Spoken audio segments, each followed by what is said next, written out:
Hello बच्चे। बच्चे last class में हम लोग मॉर्फोलॉजी ऑफ फ्लावरिंग प्लांट से आगे बढ़ चुके थे, एनाटॉमी की कहानी कर रहे थे, है ना। एनाटॉमी में आपको मेरिस्टेमेटिक टिश्यू के बारे में मैं पूरा पूरा बता चुका हूं। आज जो हम लोग बात करेंगे बच्चे, आज हम बात करेंगे परमानेंट टिश्यू की। तो स्टार्ट करते बच्चे परमानेंट टिश्यू से। सबसे पहली बात आती है बच्चे, परमानेंट टिश्यू कहते किसको है ना। तो परमानेंट टिश्यू में सबसे पहले पॉइंट बताइएगा कि अगर मेरिस्टेमेटिक टिश्यू जो था, ये हमारे पास मेरिस्टेमेटिक टिश्यू देखने को मिल रहा था, है ना। मेरिस्टेमेटिक टिश्यू देखने को मिल रहा था।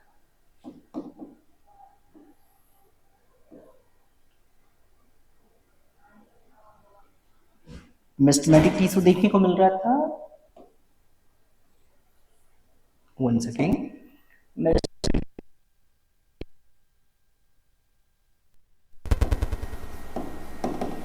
मेरिस्टेमेटिक टिश्यू देखने को मिल रहा था। अब मेरिस्टेमेटिक टिश्यू की बात कीजिएगा, ये डिफरेंशिएट हो गया, है ना। इसका फंक्शन फिक्स हो गया। ये बोलेंगे यहाँ पे टर्म आएगा हमारे लिए, क्या टर्म बोल लीजिएगा, डिफरेंशिएशन टर्म यूज कीजिएगा, है ना। टर्म यूज कीजिएगा डिफरेंशिएशन, डिफरेंशिएशन, और डिफरेंशिएट करके क्या बना लेगा, परमानेंट टिश्यू। तो इसके बारे में छोटा छोटा पॉइंट लिखना शुरू करता हूं कि मेरिस्टेमेटिक टिश्यू क्या होता है और परमानेंट टिश्यू क्या होता है, इसके कैरेक्टर के बारे में बताना शुरू करता हूं। तो सबसे पहले पॉइंट पे बताइएगा, जो परमानेंट टिश्यू है, मेरिस्टेमेटिक टिश्यू जब मैच्योर हो जाता है तो वो परमानेंट टिश्यू का फॉर्मेशन करता है। तो ये क्या बोल लीजिएगा, मैच्योर होता है, मैच्योर होता है। और अगर मैच्योर हो गया तो क्या बोल लीजिएगा कि मैच्योर हो गया तो सेल वॉल थिक हो जाएगा। सेल वॉल यहाँ पे कैसा दिखेगा, थिक दिखेगा। सेल वॉल आपको थिक देखने को मिलेगा, सेल वॉल थिक, ठीक देखने को मिलेगा। अच्छा, इसके अलावा बोल लीजिएगा कि यहाँ पे वैक्यूल्स दिखना शुरू होगा, वैक्यूल्स प्रेजेंट हो जाएगा, वैक्यूल्स प्रेजेंट हो जाएगा। स्टोरेज बॉडी आ जाएगा, फंक्शन फिक्स हो गया, डिफरेंशिएटेड हो चुका है। That is about the permanent tissue. अब परमानेंट टिश्यू जो है बच्चे वो दो तरह का है। पहला, जिसका नाम देते हैं हम लोग simple permanent tissue. Simple permanent tissue को दूसरा नाम दिया जाता है होमोजीनियस टिश्यू। होमोजीनियस टिश्यू कहने का मतलब क्या, होमोजीनियस टिश्यू कहने का मतलब सिंपल सा बताइएगा कि वैसा टिश्यू जो एक ही टाइप के सेल से बना हुआ है, formed of single type of cell, formed of single type of cell,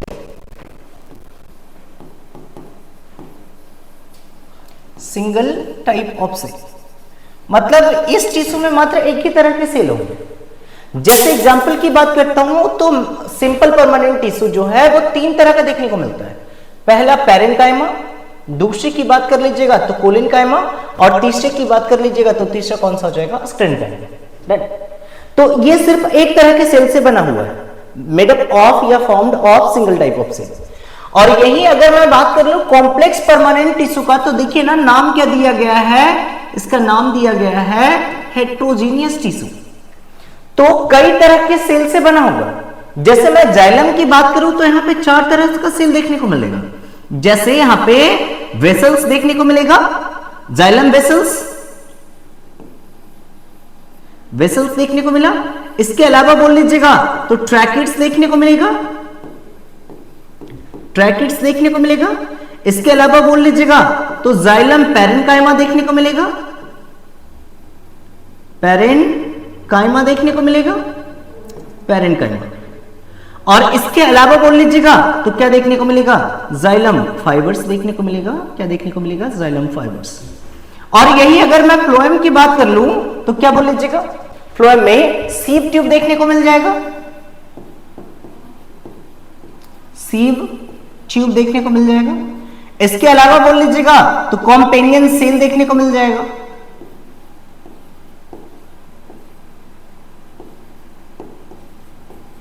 इसके अलावा बोल लीजिएगा तो जाइलम पैरेन्काइमा देखने को मिल जाएगा, पैरेन्काइमा। और इसके अलावा बोल लीजिएगा तो लास्ट में एक और ऐड कर दे रहा हूं, जाइलम फाइबर्स देखने को मिलेगा। जाइलम फाइबर्स देखने को मिलेगा। तो यहाँ पे बोल लीजिएगा कई तरह की सेल्स देखने को मिल रहा है, इसलिए नाम भी क्या पड़ा, हेट्रोजीनियस। और अगर सिंगल टाइप के सेल से बना हुआ पूरा का पूरा टिश्यू तो क्या बोल दिए, होमोजीनियस टिश्यू। तो आज की क्लास में बच्चे सिर्फ और सिर्फ सिंपल परमानेंट टिश्यू की ही हम बात करेंगे।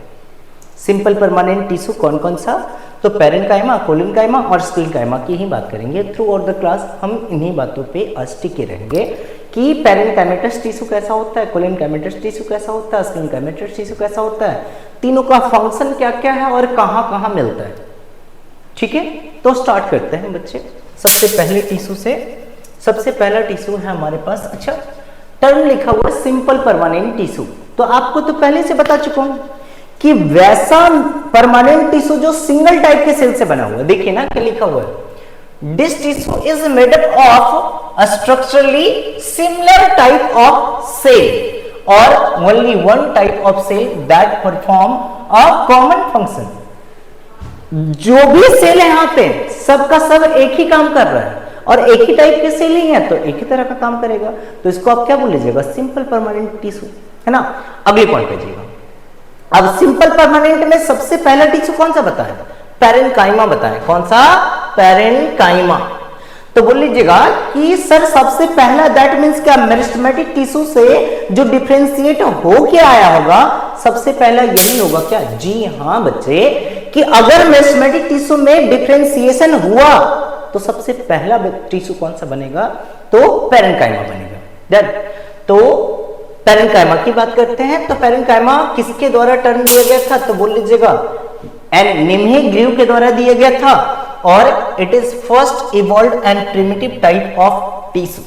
सबसे पहली बार परमानेंट टिश्यू जो बना था वो कौन सा था, तो पैरेन्काइमा। इसलिए क्या बोले, it is first evolved and primitive type, सबसे पहले बना होगा ना तो क्या बोल लीजिएगा, प्रिमिटिव टाइप। अब इसी से बाकी सारे टिश्यू बनने हैं तो क्या बोल लीजिएगा, it is a fundamental tissue और precursor of all other tissue. Sir meristematic tissue भी इससे बनेगा, जी नहीं, क्या बताया आपको, मेरिस्टेमेटिक टिश्यू में डिफरेंशिएशन हुआ तो पहले बना होगा मेरिस्टेमेटिक, उससे डिफरेंशिएशन हुआ तो डिफरेंशिएशन के दौरान सबसे पहला जो बना वो था पैरेन्काइमा, देन कौन सा, कोलिनकाइमा, देन कौन सा, स्क्लेनकाइमा। ऐसा फॉर्मेशन हुआ। अब इसकी कैरेक्टर की बात करते हैं। अच्छा आप बताइएगा मेरिस्टेमेटिक टिश्यू का सेल वॉल कैसा, थिक या थिन, थिन था।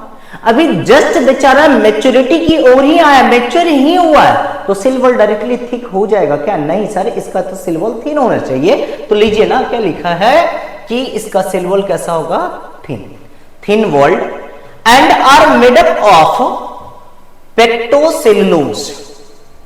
पैक्टिन भी रहता है और सेलुलोज भी रहता है, इसीलिए क्या बोल दिया, पेक्टोसेलुलोज। मेनली किसका बना होगा, सेलुलोज का बना होगा। अच्छा अब वो बताते हैं आपको कि जो मेरिस्टेमेटिक टिश्यू था वो लगातार डिवाइड करते जा रहा था, तो डिवीजन की वजह से जो पहली बार बना है सेल वो टाइटली पैक्ड होगा, है ना। तो बोल लीजिएगा ये कैसा है आपका, क्लोजली पैक्ड और हैव इंटरसेलुलर स्पेस। और कभी कभी क्या देखने को मिलता है, इंटरसेलुलर स्पेस रह गया, तो यहां पे आप बताइएगा कि अगर टाइटली पैक्ड है तो इंटरसेलुलर स्पेस नहीं होगा, और बोल लीजिएगा अगर लिखा यहां पे इंटरसेलुलर स्पेस है दैट मींस क्या बोल लीजिएगा कि यहां पे हो सकता है टाइटली पैक्ड हो या क्या बोल लीजिएगा लूजली पैक्ड है, लूजली पैक्ड, लूजली पैक्ड। अगले पॉइंट पे जाइए। अब मिलता कहां पे, तो लगभग सब जगह देखने को मिलता है ना। जैसे कॉर्टेक्स की बात कर लीजिएगा, hypodermis, general cortex, endodermis, cortex का पार्ट था। तो जनरल कॉर्टेक्स में आपको क्या देखने को मिलेगा, ये आपको पैरेन्काइमेटस। इवन आप पेरिसाइकिल की बात कर लीजिएगा, मेडुलरी रे की बात कर लीजिएगा, पिथ की बात कर लीजिएगा, लिफ में मेजोफिल सेल की बात कर लीजिएगा, ये सारे जगह पे आपको पैरेन्काइमेटस टिश्यू देखने को मिलेगा। तो लगभग सब जगह देखने को मिलता है, कुछ जगह छोड़ के, है ना। कॉर्टेक्स बता ही दिए, जनरल कॉर्टेक्स में मिलेगा, पेरिसाइकिल में, मेडुलरी रे में और पिथ में, और अपर एपिडर्मिस लोअर एपिडर्मिस के बीच में जितने भी सेल है ना सबको मिला के एक साथ क्या बोल देते हैं, मेजोफिल सेल बोल देते हैं। तो यहाँ पे आपको देखने को मिलेगा, it forms a major component within the organ. किसी भी ऑर्गन में मैक्सिमम कंपोनेंट जो टिश्यू का रहेगा वो कौन सा रहेगा, तो परमानेंट टिश्यू रहेगा। और परमानेंट टिश्यू में कौन सा, पैरेन्काइमा टिश्यू रहेगा। अगले पॉइंट पे चलते हैं। पैरेन्काइमा की शेप की बात करते हैं तो जनरली आइसोडायमेट्रिक होता है, इक्वली डिस्ट्रीब्यूटेड रहता है। देन आप इसको क्या बोल लीजिएगा, आइसोडायमेट्रिक। अब इसका शेप क्या हो सकता है, तो स्फेरिकल हो सकता है या आप राउंडेड बोल लीजिए। इसके अलावा ओवल शेप हो सकता है, इलोंगेटेड हो सकता है, पॉलीगोनल हो सकता है ना। तो ये सारे शेप की कहानी की बात हो गई। शेप मतलब स्ट्रक्चर अभी फिक्स नहीं है। मेरिस्टेमेटिक सेल का क्या है, स्ट्रक्चर फिक्स होगा, अभी तो डिफरेंशिएट करके आई है, तो बहुत ज्यादा शेप का फिक्समेंट नहीं है। फंक्शन की बात कर लीजिए तो पैरेन्काइमा का जो मेन काम है ना, स्टोरेज ऑफ फूड होता है ना। सो सुनिएगा, फंक्शन की बात कर रहे थे, the parenchyma perform various function like storage. तो मेन काम क्या बता दिया आपको, मेन काम है स्टोरेज। इसके अलावा क्या क्या काम कर रहा है, फोटोसिंथेसिस भी कर रहा है और सेक्रीशन भी कर रहा है। बट मेन काम क्या आया, तो बोल लीजिएगा स्टोरेज, इसके अलावा फोटोसिंथेसिस, इसके अलावा सेक्रीशन। अच्छा सर, स्टोरेज किसका करेगा, तो बोल लीजिएगा फूड का। और कभी ये वेस्ट मटेरियल का स्टोरेज करने लगे, फूड को स्टोर करना था, स्टोर कर रहा है वेस्ट मटेरियल को, आप क्या बोलिएगा, ये सेल तो इडियट है, तो इसी इडियट सेल को क्या बोल देते हैं, आइडियोब्लास्ट सेल। क्या बोल लीजिएगा, आइडियोब्लास्ट सेल। देखिए ना, some of the parenchymatous store waste material, जैसे वाइल की बात कर लीजिएगा, टैनिन की बात कर लीजिएगा, क्रिस्टल्स की बात कर लीजिएगा। अब ऐसे इडियट सेल को क्या बोल लीजिएगा, आइडियोब्लास्ट सेल। कोई दिक्कत है, अगले पॉइंट पे जाते हैं, फोटोसिंथेसिस। तो अगर पैरेन्काइमेटस टिश्यू फोटोसिंथेसिस करने लगता है, देन आप ऐसे पैरेन्काइमेटस टिश्यू को क्या नाम दीजिएगा, क्लोरेन्काइमा, नॉट कॉलेन्काइमा। इसका नाम क्या दे रहे हैं, क्लोरेन्काइमा। डन, ये क्लोरेन्काइमा की बात है। अगले पार्ट पे आता हूं बच्चे। अगला हमारा टिश्यू पैरेन्काइमेटस टिश्यू है, इसका मॉडिफिकेशन की बात करते हैं। मॉडिफिकेशन आपको एनसीईआरटी में नहीं पढ़ना है, फिर भी मैं 1-2 मिनट के लिए 1-2 पॉइंट बता देता हूं। जैसे सबसे पहला हमारे पास प्रोजेन्काइमा। प्रोजेन्काइमा की बात कीजिएगा तो ये फॉर्म करता है किसका, पेरिसाइकिल ऑफ रूट का। और ये क्या काम करेगा, मैकेनिकल सपोर्ट प्रोवाइड करने का काम करेगा। एक्चुअली में पैरेन्काइमेटस टिश्यू का काम ही नहीं है मैकेनिकल सपोर्ट प्रोवाइड करना। अब सपोर्ट प्रोवाइड कर रहा है तो हम क्या बोलेंगे, मॉडिफाई हो चुका है। तो प्रोजेन्काइमा क्या करता है, पेरिसाइकिल फॉर्मेशन करता है रूट का, और ये पेरिसाइकिल मैकेनिकल सपोर्ट प्रोवाइड करता है किसको, रूट को। अगले पॉइंट पे आ जाइएगा। एरेन्काइमा की नाम ही आ रहा है एरेन्काइमा। अगर पैरेन्काइमेटस टिश्यू में एयर कैविटी स्टोर करने वाला जगह आ जाए, है ना, या स्टोर करने लगे किसको, एयर कैविटीज को, देन एयर कैविटी आ गया तो ये पानी के अंदर अगर रहा तो पानी के बाहर आ जाएगा। क्यों, बायोंसी फोर्स लगेगा। तो सुनिएगा, usually found in cortex region and provide buoyancy to the hydrophytes. Hydrophytes कहने का मतलब क्या, एक्वेटिक प्लांट। तो एक्वेटिक प्लांट के कॉर्टेक्स में एयर कैविटी आ जाता है, और ऐसे पैरेन्काइमेटस टिश्यू को हम लोग क्या नाम देते हैं, एरेन्काइमा नाम देते हैं। और इसकी वजह से प्लांट ऊपर की ओर तैरता रहता है ना, जिसको आप बोलते हैं फ्री फ्लोटिंग प्लांट। अगले पॉइंट पे जाइएगा, अस्टिलेट पैरेन्काइमा की बात कर लीजिएगा। अगर कभी पैरेन्काइमेटस टिश्यू स्टार के शेप में कन्वर्ट हो जाता है, और ये क्या प्रोवाइड करने लगता है, मैकेनिकल सपोर्ट प्रोवाइड करने लगता है, कहां पे, लीफ बेस में। जैसे अब बात कीजिएगा सूडोस्टेम ऑफ बनाना की, तो बनाना के सूडोस्टेम में क्या देखने को मिलेगा, बनाना के सूडोस्टेम में आपको यही देखने को मिलेगा, अस्टिलेट पैरेन्काइमा। ठीक है, अगले पॉइंट पे जाते हैं। क्लोरेन्काइमा की बात करते, कुछ नहीं, अभी तो आपको क्या बताए थे, अगर पैरेन्काइमेटस टिश्यू फोटोसिंथेसिस करने लग जाए, आप फोटोसिंथेसिस कैसे करेगा, जब इसमें क्लोरोप्लास्ट आ जाएगा तभी फोटोसिंथेसिस करेगा ना। तो parenchymatous cell with chloroplast found in the mesophyll of leaves perform function of photosynthesis, are such parenchymatous tissue are called as what, chlorenchyma. अगले पॉइंट पे आ जाइएगा, म्यूसिलेज पैरेन्काइमा। अभी आपको क्या बताए थे कि पैरेन्काइमेटस टिश्यू मेन काम कर रहा था स्टोरेज का, इसके अलावा फोटोसिंथेसिस का, इसके अलावा सेक्रीशन का। अगर पैरेन्काइमेटस टिश्यू सेक्रीशन करना शुरू कर ले तो आप इसको क्या बोल लीजिएगा, mucilage parenchyma. Present in succulent xerophyte plant that is aloe vera, Opuntia, Euphorbia, और ये क्या काम कर रहा है, स्टोरेज कर रहा है किसका, वाटर का। डन, ये हो गया म्यूसिलेज पैरेन्काइमा। तो फिर से एक बार वापस आपको रिपीट करता हूं कि पैरेन्काइमस टिश्यू में सबसे पहला था प्रोजेनकाइमा। प्रोजेनकाइमा की बात कीजिएगा तो क्या बोल लीजिएगा, ये पेरिसाइकिल फॉर्म करता है, किसका, रूट का पेरिसाइकिल का फॉर्म करता है, जो मैकेनिकल सपोर्ट प्रोवाइड करता है। एरेन्काइमा एयर कैविटी स्टोर करने लग गया, हाइड्रोफिटिक प्लांट में होगा, एक्वेटिक प्लांट में होगा, बायोन्सी फोर्स प्रोवाइड करेगा। अस्टिलेट पैरेन्काइमा स्टार शेप्ड होता है, जो मैकेनिकल सपोर्ट प्रोवाइड करता है, कहां पे, तो बोल लीजिएगा सूडोस्टेम और लीफ बेस ऑफ बनाना में। सर सूडोस्टेम होता क्या, अरे भाई बनाना का वो जो इरेक्ट पोर्शन है ना, जिसको आप स्टेम जैसा समझते, वो एक्चुअली में स्टेम है ही नहीं, वो क्या है, लीफ बेस है, इसीलिए इसका नाम क्या दिया गया, सूडोस्टेम। अगले पॉइंट पे आ जाता हूं।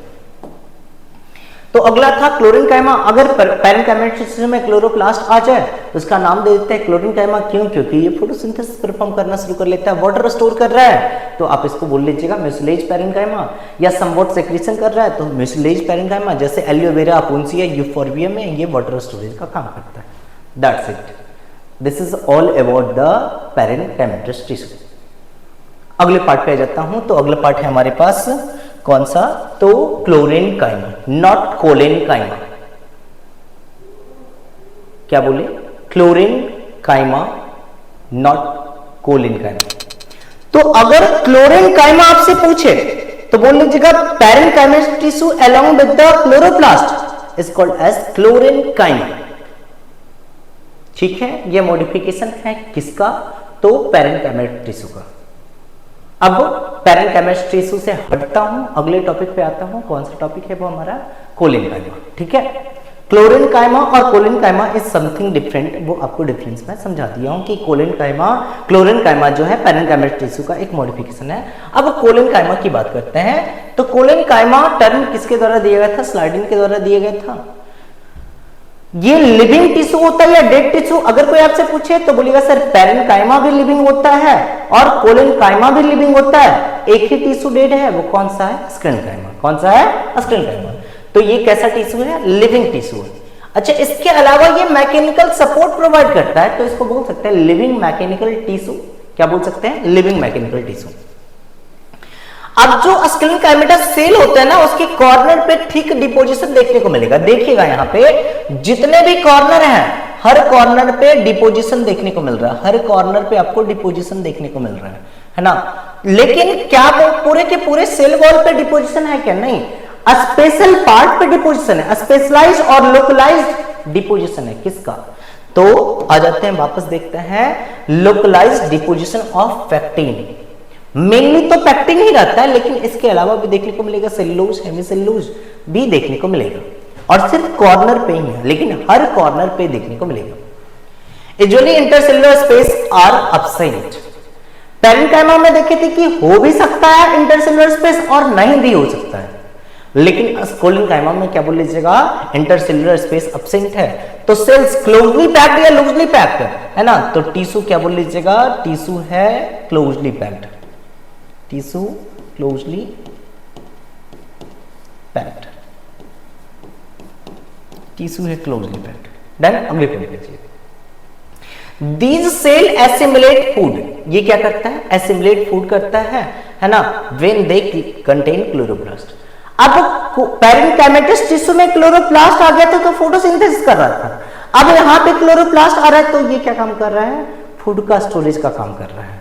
तो इसका नाम क्लोरेन्काइमा नहीं देंगे, ठीक है, इसका नाम नहीं पड़ता है कुछ स्पेसिफिक, इसको बोल देते हैं कि कोलेन्काइमेटिक टिश्यू अगर क्लोरोप्लास्ट रखता है तो फूड का स्टोरेज का काम करना शुरू कर लेता है। अगले पॉइंट पे जाता हूं।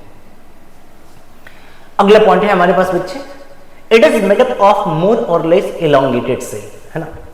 अगर बात कर लेते हैं कोलेन्काइमेटिक सेल की तो ये कैसा होगा, इलोंगेटेड होगा, लेकिन जब इसका ट्रांसवर्स सेक्शन करेंगे तो ये कैसा दिख सकता है, ओवल शेप दिख सकता है, स्फेरिकल दिख सकता है, राउंड दिख सकता है, पॉलीगोनल दिख सकता है। जब ट्रांसवर्स सेक्शन किए तो Oval shape, round shape, polygonal दिख रहा है, दैट मींस आपको समझ में आना चाहिए ये इवॉल्व हुआ है किससे, पैरेन्काइमेटिक टिश्यू से, तभी तो ये अंदर में अनडेवलप्ड पार्ट है, तो वो उसका कैसा दिख रहा है, राउंड, ओवल, पॉलीगोनल देखने को मिल रहा है, और जब डेवलप हो जाएगा तो इलोंगेटेड देखने को मिलेगा। कोलेन्काइमा की बात कीजिएगा, ये सब जगह देखने को नहीं मिलता है, स्पेसिफिक साइट पे ही देखने को मिलता है। जैसे आप बोल लीजिएगा found in the stem of herbaceous plant either in the form of homogeneous layer. अब कोलन काइमेटस टिश्यू जो है ये आपको होमोजीनियस लेयर के रूप में देखने को मिलेगा, कहां पे, सनफ्लावर में, और बोल लीजिएगा पैचेस के रूप में देखने को मिलेगा कहां पे, कुकुरबिटा स्टेम में देखने को मिलेगा। अगले पॉइंट पे आ जाइए। At the margin of lip lamina, lip lamina का मार्जिन, जैसे मैं अगर मैं लिप की बात करूं तो यहां पे आपको लिप देखने को मिल रहा है, ये आपको लिप देखने को मिल रहा है। ये लिप का जो आउटर पोर्शन देखने को मिल रहा है ना, ये लिप का आपको आउटर पोर्शन देखने को मिल रहा है। दिस वन इज द, ये पूरा का पूरा मैं हाईलाइट करके दिखा रहा हूं, देखिएगा ये वाला जो पोर्शन आपको देखने को मिल रहा है ना, ये वाला जितने को हाईलाइट कर रहा हूं ना, ये पूरा का पूरा क्या है, लिप मार्जिन, ठीक है। तो ये आपको लिप मार्जिन में भी देखने को मिल रहा है। And petiole of the lips, अगर मैं पिट्यूल की बात किया तो ये वाला कौन सा पोर्शन कहला जाएगा, ये वाला पोर्शन क्या बोल लीजिएगा, पिट्यूल पोर्शन बोल लीजिएगा। तो ये आपको पिट्यूल में भी देखने को मिलता है। इसके अलावा अब्सेंट इन मेच्योर और वुडी प्लांट पार्ट, ये अब्सेंट होता है किसमें, मेच्योर पार्ट में और वुडी प्लांट में अब्सेंट होता है। अगले पॉइंट पे आ जाइए। कोलन काइमेटस टिश्यू की बात कर रहे थे, तो कोलन काइमेटस टिश्यू की बात कीजिएगा तो ये दो तरह का काम करता है। पहला काम क्या करता है, तो मैकेनिकल सपोर्ट प्रोवाइड करता है, as well as biological function और वाइटल फंक्शन परफॉर्म करता है। अब इसको बोल दिए मैकेनिकल सपोर्ट प्रोवाइड कर रहा है, तो आप क्या बोल लीजिएगा, ए बायोलॉजिकल फंक्शन, क्या बोल लीजिएगा, a biological function, a biological function. As well as क्या बोल लीजिएगा, एज वेल एज बोल लीजिएगा बायोलॉजिकल फंक्शन भी कर रहा है परफॉर्म, वाइटल फंक्शन भी परफॉर्म कर रहा है। अच्छा, provide tensile strength against bending and swelling. अब जैसे मान लीजिए ये लिप है ना, लिप यहां से बेंड कर रहा है, ये इस तरह से बेंड कर रहा है, ये इस तरह से बेंड कर रहा है, ये स्विंग कर रहा है ना, हवा का झोंका चल रहा है तो ये स्विंग कर रहा है, तो इसको मैकेनिकल स्ट्रेंथ चाहिए ना, वरना अगर ये रिजिड रहता है ना तो ये तो हिलता नहीं, मूव नहीं करता, या तो हिलता तो डायरेक्टली टूट जाता। तो फ्लेक्सिबिलिटी चाहिए, तो फ्लेक्सिबिलिटी कौन प्रोवाइड करेगा, तो कोलन काइमा प्रोवाइड करेगा।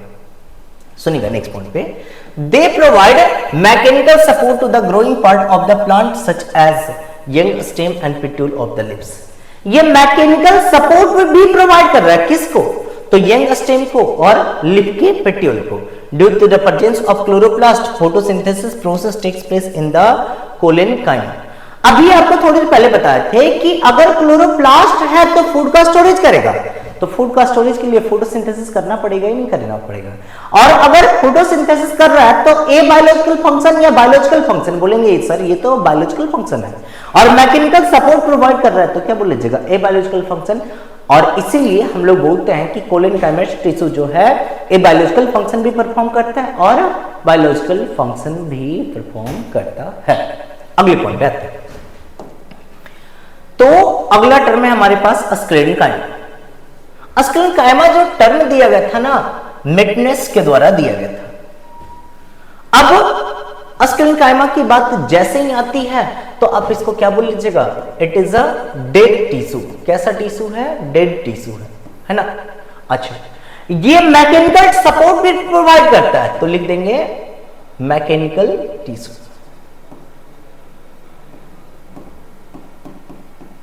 Dead mechanical tissue. अगर बात किए किसकी, पेरेन्काइमा की तो लिविंग टिश्यू, कोलेनकाइमा की तो लिविंग टिश्यू, स्क्लेरेनकाइमा की तो डेड टिश्यू।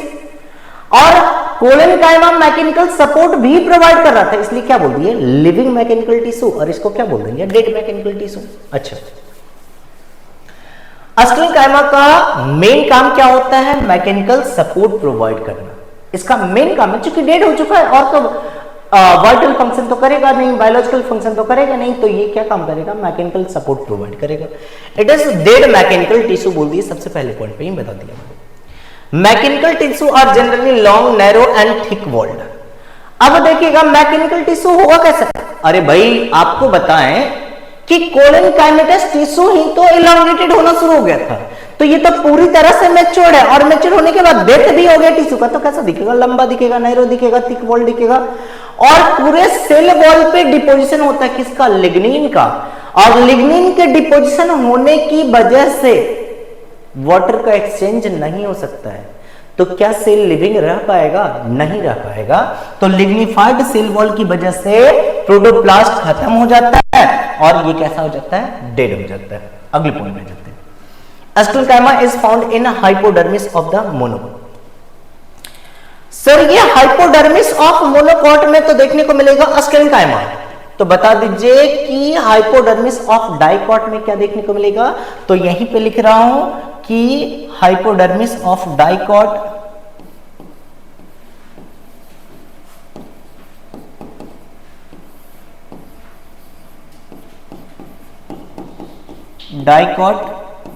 में क्या देखने को मिलेगा? कोलेनकाइमा, कोलेनकाइमा देखने को मिलेगा। डन। तो अस्क्लेरेमा कहां पे देखने को मिलेगा? हाइपोडर्मिस ऑफ मोनोकोट स्टेम, और हाइपोडर्मिस ऑफ डाइकोट के स्टेम में क्या देखने को मिलेगा? कोलेनकाइमा। ठीक है, अगले पॉइंट पे various type of pits are form due to the deposition of lignin in the on the wall. Pits करने का मतलब गैप बोल लीजिएगा। लिग्निन के डिपोजिशन, डिसकंटिन्यूअस डिपोजिशन की वजह से गैप बन जाता है, उसी गैप को हम लोग क्या नाम देते हैं? पिट्स नाम देते हैं। अगले पॉइंट पे जाता हूं, जो डायग्राम के रूप में आपके सामने रिप्रेजेंट किया जाएगा। अस्क्लेरेमाटस टिश्यू का काम था, मेन काम था मैकेनिकल सपोर्ट प्रोवाइड करना या स्ट्रेंथ प्रोवाइड करना प्लांट को। On the basis of variation in the form, structure and origin and development, sclerenchymatous tissue are of two type. पहला अस्क्लेरिड्स है और दूसरा कौन सा है? तो अस्क्लेरेमाटस फाइबर्स बोल लीजिएगा। पहला अस्क्लेरिड्स और दूसरा क्या बोल लीजिएगा? फाइबर्स। अस्क्लेरिड्स की बात कीजिएगा तो कैसा देखने को मिल रहा है? राउंड देखने को मिल रहा है। कैसा देखने को मिल रहा है? राउंड देखने को मिल रहा है। और फाइबर्स की बात कीजिएगा तो कैसा देखने को मिल रहा है? इलोंगेटेड देखने को मिल रहा है। ये आपको इलोंगेटेड देखने को मिलता है। ठीक है, अगले पॉइंट पे जाता हूं। अब दोनों का ही सेल वॉल की बात कीजिएगा तो थिक देखने को मिलेगा, और सेल वॉल पे किसका डिपोजिशन होगा? तो लिग्निन का। जहां पे डिपोजिशन नहीं है उसको क्या बोल लीजिएगा? पिट। पिट यहाँ पे कैसा दिख रहा है? ब्रांच या अनब्रांच? क्या बोल लीजिएगा? ये आपको ब्रांच्ड पिट देखने को मिल रहा है। और ल्यूमेन अंदर में ये वाला क्या हो गया? ये बोल लीजिएगा ये सेंट्रल ल्यूमेन हो गया। ये वाला बोल लीजिएगा सेंट्रल ल्यूमेन हो गया। ल्यूमेन कैसा हो जाएगा? तो ल्यूमेन बोल लीजिएगा नैरो हो जाएगा। नैरो है ना, ल्यूमेन कैसा हो जाएगा? नैरो। अगले पॉइंट पे जाता हूं। यहां पे ल्यूमेन क्या बोल लीजिएगा? ल्यूमेन आपको हो सकता है कि थोड़ा ब्रॉड दिख सके, है ना। सेल वॉल कैसा होगा? थिक होगा, और बॉर्डर्ड पे पिट आपको देखने को मिलेगा। आइए थोड़ा डिटेल्स में इसी पॉइंट को देखने की कोशिश करते हैं। अस्क्लेरिड्स से स्टार्ट करते हैं। अस्क्लेरिड्स का सेल कैसा होगा? स्मॉल होगा, डेड होगा, एक्सट्रीमली थिक वॉल्ड होगा, है ना। And generally their end are not pointed. कहीं पे एंड पॉइंटेड दिख रहा है क्या? नहीं दिख रहा है। स्फेरिकल शेप हो सकता है, ओवल शेप हो सकता है, सिलेंड्रिकल हो सकता है। हैबिट्स यूजुअली क्या हो जाएगा? ब्रांच हो जाएगा। And lumen is almost very small and very narrow. सारा पॉइंट आपको समझा चुका हूं। सेल वॉल थिक है तो इसकी वजह से ल्यूमेन क्या हो गया? बहुत ज्यादा नैरो हो गया। अब इससे जो क्वेश्चन पूछा जाता है ना, क्वेश्चन पूछा जाता है कि अस्क्लेरिड्स मिलता कहां कहां पे? जो सुनिएगा, ग्वावा खाएंगे उसका सीड जाता लगता है जैसे स्टोन है ना। तो सबसे पहला पॉइंट में found in sclereids are commonly found in fruit wall of nuts. Nuts का जो वॉल हार्ड होता है ना, वो किसकी वजह से? अस्क्लेरिड्स की वजह से। इसके अलावा पल्प ऑफ ग्वावा, वही जो आप अमरूद खाते हैं उसके बीच में जो सीड आ जाता है, वो पूरा का पूरा पार्ट कहला रहा है पल्प। उसके अंदर सीड है, वो किसका बना? अस्क्लेरिड्स का। उसी तरह से नाशपाती खाते हैं तो उसमें भी लगता है जैसे बालू के कण जैसे आ रहे हैं, वो भी कहला जाएगा पल्प ऑफ पियर। और सपोटा की बात कीजिएगा तो वहां पे भी आपको देखने को मिलेगा। इसी अस्क्लेरिड्स का दूसरा नाम क्या देते हैं? स्टोन सील भी नाम देते हैं। अब seed coat of legume, legume के सीड कोट में देखने को भी मिलता है, और लिप्स ऑफ टी में भी देखने को मिलता है क्या? अस्क्लेरिड्स। तो ये स्टार पॉइंट हुआ कि आपको अस्क्लेरिड्स कहां कहां देखने को मिलता है। ठीक है, और ये तो बता ही चुके हैं, ल्यूमेन नैरो होगा, सेल वॉल थिक होगा, है ना, और पिट कैसा होगा? ब्रांच होगा, देखने को ब्रांच मिलेगा। अगले पॉइंट पे फाइबर्स की बात कीजिएगा। अगर फाइबर्स की बात करते हैं तो फाइबर्स में सबसे पहला पॉइंट क्या बोल लीजिएगा? कि इसका भी सेल वॉल कैसा होगा, थिक होगा, और सेल कैसा होगा, इलोंगेटेड होगा, और दोनों एंड कैसा होगा, आपको पॉइंटेड एंड होगा, है ना, पॉइंटेड सेल्स होगा। अगले पॉइंट पे जाते हैं। Fibres are longest cell in the plant body, their both end are pointed, और इसी पॉइंटेड एंड को हम लोग क्या बोल देते हैं, टैपरिंग एंड भी बोल देते हैं। Due to thick wall lumen is reduced in comparison with sclereids, इसका लुमेन थोड़ा ब्रॉड होगा, लेकिन फिर भी लुमेन हम क्या बोलते हैं, स्मॉल ही बोलते हैं। क्यों? क्योंकि सेल वॉल कैसा हो चुका है, थिक हो चुका है। And generally occurring in group of various part of the plant, है ना, ये आपको ग्रुप्स में देखने को मिलता है, प्लांट के डिफरेंट पार्ट में देखने को मिलता है। देयर सेल वॉल कंटेन पिट्स, इसके सेल वॉल में आपको क्या देखने को मिल रहा है, पिट्स देखने को मिल रहा है और गैप देखने को मिल रहा है। तो ये बच्चे आपको समझ में आया कि सिंपल परमानेंट टिश्यू का 3 टाइप था, parenchyma, collenchyma, sclerenchyma. Parenchyma living cell होता है, कोलेनकाइमा भी लिविंग होता है, स्क्लेरेन्काइमा डेड होता है। स्क्लेरेन्काइमा 2 तरह का था, स्क्लेरिड्स और फाइबर्स। स्क्लेरिड्स राउंड और ओवल शेप में देखने को मिलेगा, फाइबर्स आपको देखने को मिलेगा कैसा देखने को मिलेगा, इलोंगेटेड। सर स्क्लेरिड्स का तो एग्जाम्पल आप बताएं, लेकिन फाइबर्स का एग्जाम्पल नहीं बताएं। सुन लीजिए, फाइबर्स का एग्जाम्पल भी बता देता हूं। जैसे याद कीजिएगा आप, mesocarp of coconut, mesocarp of coconut किसका बना होगा, फाइबर्स का, फाइबर्स का बना होगा। अरे भाई वही नारियल का रस्सी जो आप बनाते हैं वो किससे बनाते हैं, फाइबर्स से ही तो बनाते हैं, ठीक है। इसके अलावा सन हेम, जूट, पटसन का स्टेम, ये सारे जो फाइबर्स ही तो है। अब याद कीजिएगा कि पटसन से, सन हेम से, पटुआ से फाइबर्स निकलता है। छोड़िए, आप तो सिंपल सा काम कीजिए, भिंडी जानते हैं, ओकरा जानते हैं, उसके स्टेम को पानी में 2-4-10 दिन तक भिगो दीजिए और उसके बाद उसको जोर से पटकिए, पतले पतले से रेसे लाइक स्ट्रक्चर में कन्वर्ट हो जाएगा। क्यों? क्योंकि उसमें फाइबर्स का अमाउंट क्या है, बहुत ज्यादा। जैसे पहले सन हेम से बनाया जाता था, वो जो धागा बनाया जाता, जिससे खाट बनाया जाता था, वो एक्चुअली में है क्या, फाइबर्स ही तो है। डन। लेकिन आपको एक ही एग्जांपल याद रखना है, mesocarp of coconut consist of fibres, ठीक है। तो ये मैं आज की क्लास में आपको बच्चे सिंपल परमानेंट टिश्यू की कहानी पूरी तरह से बता दी है। और अगली क्लास में बच्चे हम लोग बात करेंगे कॉम्प्लेक्स परमानेंट टिश्यू की, जिसमें 2 पार्ट आ जाएगा, जाइलम और फ्लोएम, और जाइलम के सारे कंपोनेंट और उसका फंक्शन क्या होता है इसकी रिगार्ड में बात करेंगे। थैंक यू सो मच बच्चे।